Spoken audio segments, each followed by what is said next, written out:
Hello everyone, and welcome to my channel. After years of waiting, everyone's favorite fate evading series has returned. Today, we're taking a deep dive into Final Destination Bloodlines, a film that adds a fresh and bloody new page to Death's List. Is the vision a nightmare from the past this time? What does the title Bloodlines mean?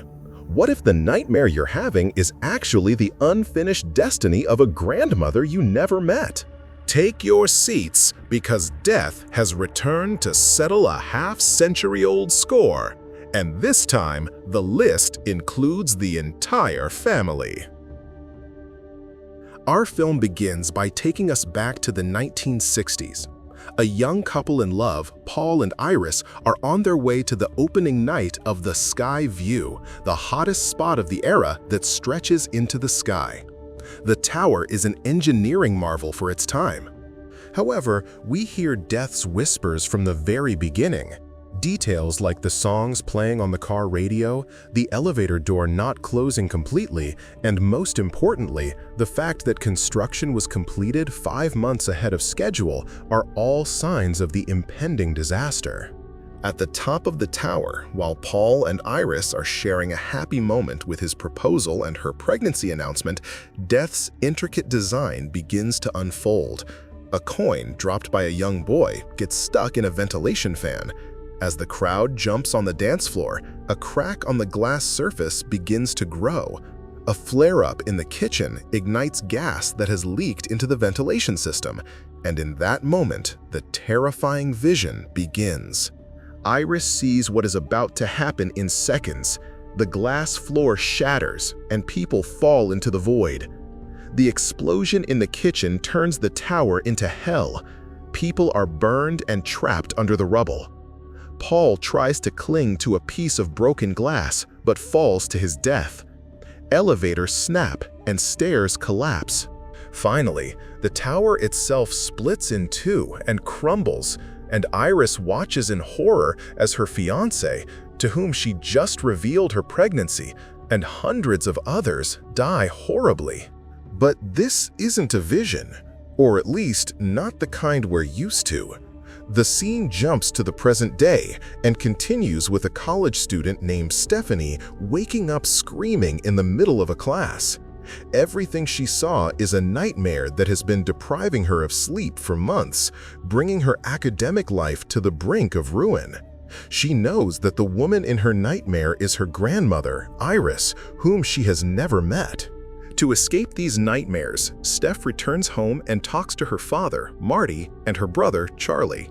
She learns that her mother, Darlene, left the family because of her grandmother, Iris. To find out the truth, she goes to her Uncle Howard's house. Howard and his family are terrified at the mere mention of Iris's name. According to them, Iris lost her mind after her husband's death, locking her children in the house, claiming death is after everyone, which eventually led to the state taking them away from her.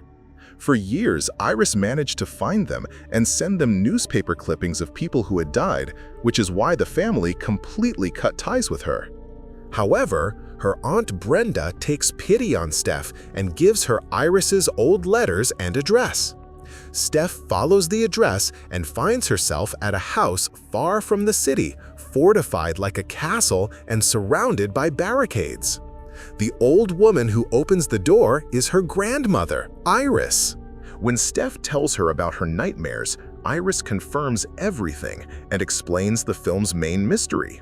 That day at the tower, she had a vision that allowed her to warn people and prevent the disaster, saving hundreds of lives. However, death does not like its design being disrupted. With so many people saved, Death's List became overloaded. It took decades for death to hunt them down one by one, in order. During this time, the survivors went on with their lives, got married, and had children. This extended Death's List even further, because if they had died in the disaster, those children and grandchildren, the bloodline, would never have existed. For years, Iris has managed to survive by being last on the list and isolating herself in this fortress. Because death must follow the order, it couldn't get to her, and therefore couldn't move on to those who came after her, her own family. But now, as Iris explains, everything is about to change.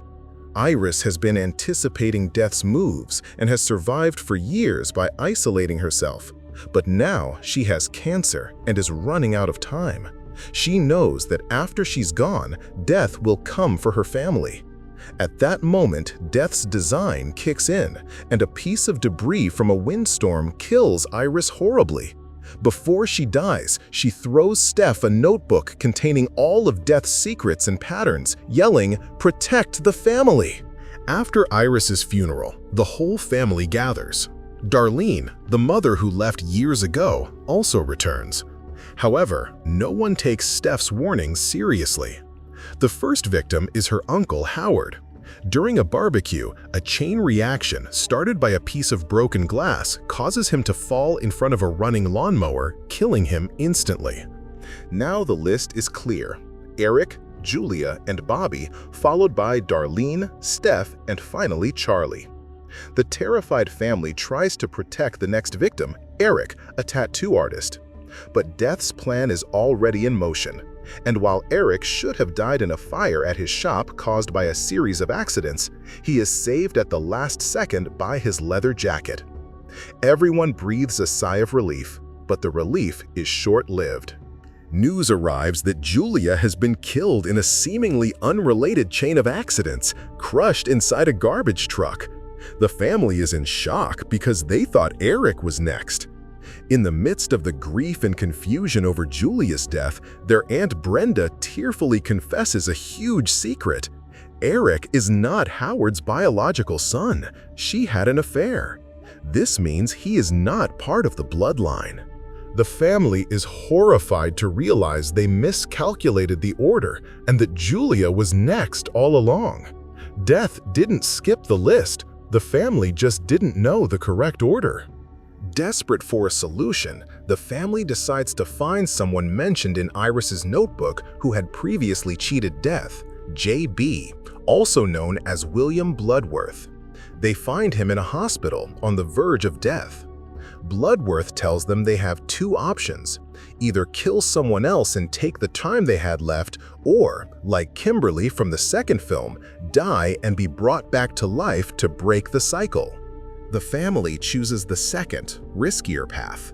They plan to use Bobby's peanut allergy, who is next on the list, to kill him in the hospital under medical supervision and then revive him. However, their plan goes horribly wrong. During their attempt in an MRI room, the machine's magnetic force activates.